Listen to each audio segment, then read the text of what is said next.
jongi kan yai raman kasngi kumbahanga i pila pla pin i chisha mai banasi ngalai tingan i hak dan ya pi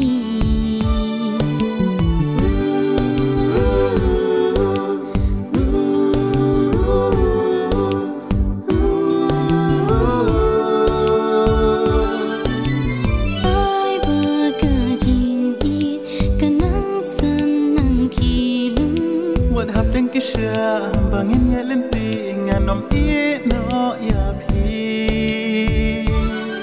kumbangala tram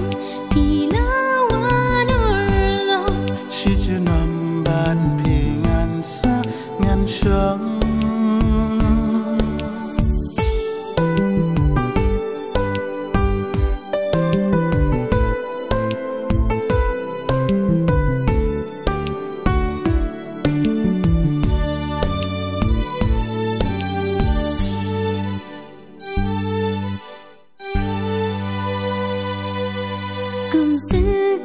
Shi pampor na pi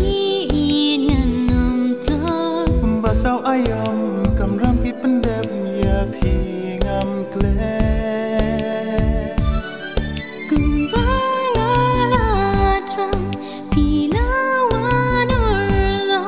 shijunam ban pi ngan sa ngan shang ai ba jing jongi kan yai raman kasngi kumbahanga i pila pla pin i chisha